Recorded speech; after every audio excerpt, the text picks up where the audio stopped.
les doy la bienvenida a un capítulo más en este canal en el que me propongo revisar algunos temas internacionales, sobre todo desde una mirada constructiva y un poco objetiva de la situación. Y aunque las comparaciones son ociosas, quisiera hoy hacer una revisión, un paralelo entre las similitudes y las diferencias de dos países que el mundo ha fijado sus ojos por, si bien los aciertos o los desaciertos en sus políticas para contener los contagios de COVID-19. Muchos científicos ya han pedido no hacer comparaciones. Pues no lo pretendo hacer, no soy científica, por supuesto, pero sí creo importante revisar cuáles han sido los aciertos de algunos países y los desaciertos, sobre todo de estos dos países que ya les diré cuáles son, en materia de qué ha funcionado y qué no ha funcionado. Pues bien, si ustedes han estado juiciosos revisando las cifras, ya sabrán que Estados Unidos y Reino Unido en este momento son los países con mayor número de personas fallecidas en el mundo por cuenta del COVID-19. ¿Qué tienen en común?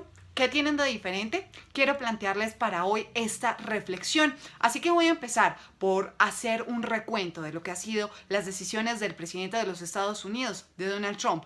Hay que revisar que desde un inicio el mandatario estadounidense insistió en que esto estaba absolutamente bajo control y que no había nada que temer, pues su gobierno estaba teniendo todos los controles necesarios. Así que quiero que revisemos un poco de lo que dijo el mandatario. Coronavirus, you know that, right? Coronavirus.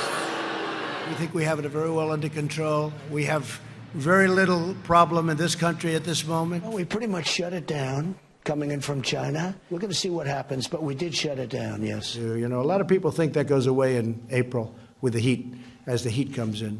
We're in great shape, though. And you know, in April, supposedly, it dies with the hotter weather. Looks like by April, you know, in theory, when it gets a little warmer, it miraculously goes away. El 19 de enero llega el primer caso confirmado de COVID-19 a los Estados Unidos por parte de un joven de 35 años que se dirigía a Seattle. Este fue el primer caso que se registró y a pesar de que las autoridades hicieron todo el rastreo y todo el mapeo de las personas con las que él tuvo contacto, que fueron alrededor de 60, no se identificó que ninguna hubiese adquirido este virus. No obstante, a partir de esa fecha fue que los casos empezaron a dispararse, al punto que el 20 de marzo ya se registraban 17,000 personas contagiadas en Estados Unidos. Obviamente, el presidente de Estados Unidos tenía muchas advertencias ya encima. Estamos hablando ya, pues, que muchas personas y agencias de inteligencia le escribieron al mandatario, pero él no leyó ni tampoco prestó atención a estas advertencias. Este es el primer punto que quiero mencionar y es la subestimación desde un inicio por parte de las autoridades a esta pandemia. Si de pronto no lo hubiesen subestimado tanto, ¿la estrategia hubiese sido diferente? Ahora quiero citar el Washington Post, que hace algunas semanas se preguntó ¿qué hicimos mal? Y bueno, ellos, entre muchas razones, plantean también los errores que se dieron a la hora de aplicar las pruebas para identificar los casos de COVID-19. El secretario de Salud, Alex Azar, lo que dijo en su momento fue que se iban a aplicar las pruebas, por supuesto, pero solamente en personas que tuvieran la indicación de sus médicos. Sin embargo, como ya bien lo ha demostrado la ciencia, hay muchas personas portadoras del COVID-19 que son asintomáticas y esto no es evaluado desde el principio. Así que mientras las personas que tenían síntomas eran diagnosticadas con las pruebas, muchas otras personas estaban afuera asintomáticas propagando este virus. Y de hecho, las personas que de forma particular quisieran aplicarse esta prueba tenían que pagar $1,000 a un laboratorio privado para poder realizárselas y establecer de esta manera si tenían o no este virus. Pero quiero señalar algo aquí y es que por cada minuto, por cada hora que las autoridades se demoraron en tomar una decisión, los casos se seguían propagando silenciosamente. Pero esas son las cifras que desencadenan hoy en Estados Unidos.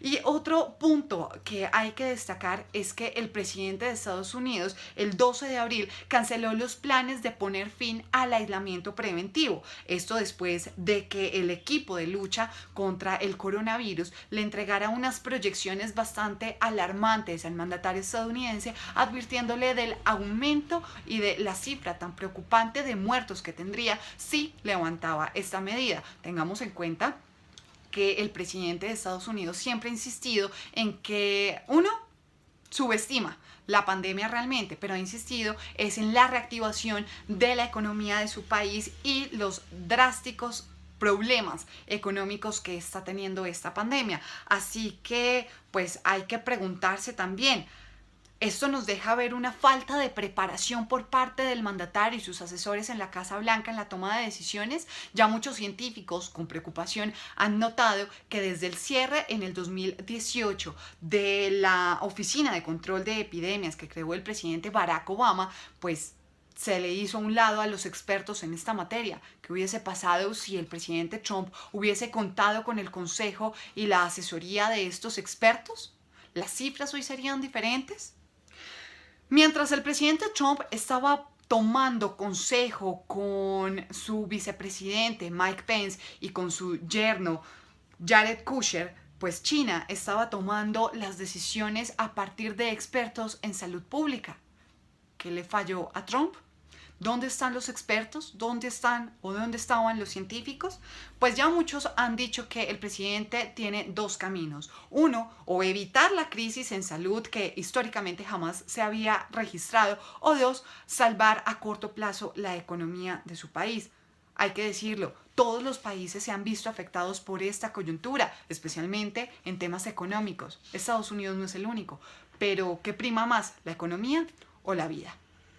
Pasando a un segundo capítulo, quiero revisar lo que ha sucedido por su parte en el Reino Unido, con el primer ministro Boris Johnson a la cabeza. Pues bueno, hay que decir que todo esto inició con fuertes críticas en contra de Johnson porque no asistió a las primeras reuniones que el gobierno convocó para fijar la estrategia que lucharía contra el coronavirus. El Reino Unido fue el último país del continente europeo en confinarse y esto es importante señalarlo porque a pesar de que sí se han tomado decisiones, creo que a todo han llegado tarde. I'm shaking hands continuously. I was at a hospital the other night where I think there were actually a few coronavirus patients, and I shook hands with everybody. You'll be pleased to know, and I continue to shake hands. And I think it's very important that people obviously can make up their own minds. I think that. Quiero citar lo que dice la BBC de Londres para entender las 4 claves de por qué el Reino Unido se convirtió en el segundo país con la cifra de muertos más altas. Y el primero que mencionan es que subestimaron esta pandemia desde un inicio. Como ya les contaba, Boris Johnson fue fuertemente criticado porque no asistió a las primeras reuniones de gobierno para fijar esta estrategia. Pero lo segundo es que el gobierno británico mantuvo la amenaza de esta pandemia en moderado. Y lo tercero, por supuesto, es que cada vez, cada hora, cada minuto se sumaban más casos. El 2 de marzo se hizo la primera reunión ya de gobierno y esto llegó muy tarde, pues otros países de Europa ya estaban decretando medidas de confinamiento. Hasta el 23 de marzo es que el primer ministro decide ordenar el cierre de los negocios y ordenar el confinamiento. It's vital to slow the spread of the disease, and that's why you must stay at home. The critical thing we must do is stop the disease spreading between households. Medida que el primer ministro Boris Johnson tomó después de conocer un informe del Imperial College London que hablaba de más o menos 250.000 fallecidos si se pretendía buscar la inmunidad colectiva.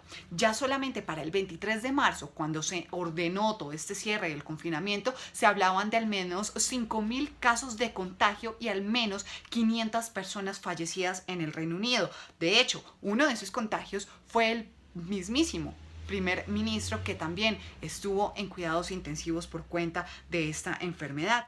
Hi folks, I want to bring you up to speed with something that's happening today, which is that I've developed mild symptoms of the coronavirus, that's to say a temperature and a persistent cough. Lo segundo que también señala la BBC son los errores en las pruebas que se suministraron, pues de igual manera solamente se estaban aplicando 10.000 diarias, mientras que países como Alemania para la misma fecha estaba aplicando casi 70.000 de forma diaria. ¿Esto qué es lo que hacía? Que las personas asintomáticas pudieran aplicarse la prueba y se confinaran para evitar así la propagación del virus. Pero como no se realizaron, cada vez más se iban propagando los contagios. Les reitero, A pesar de que muchos en el Reino Unido insisten en que estas medidas fueron tomadas bajo criterios científicos y con el consejo de muchos expertos, llegaron tarde, y esa es la grave consecuencia que sufre hoy el Reino Unido.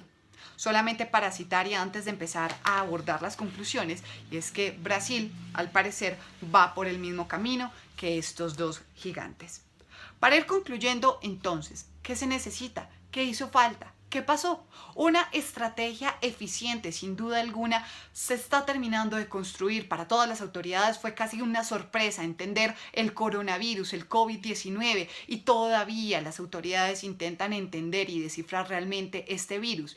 Pero ¿por qué en países como Nueva Zelanda el 28 de abril se pudo abrir nuevamente el país y nuevamente liberar a las personas del confinamiento? Pues bueno, la primera ministra Jacinda Ardern tuvo varios aciertos, que entre ellos está, primero, las rápidas medidas que tomó, entre ellas el confinamiento rápido. Lo segundo fue el bloqueo de fronteras en su país, y lo tercero fue ese monitoreo constante de las personas que escribieran en un diario con quienes se relacionaban para poder empezar a rastrear de forma efectiva dónde estaba comportándose el COVID-19. Entonces, test apropiados, un rastreo y también una cuarentena es casi que un cóctel perfecto para empezar a mitigar los efectos del COVID-19.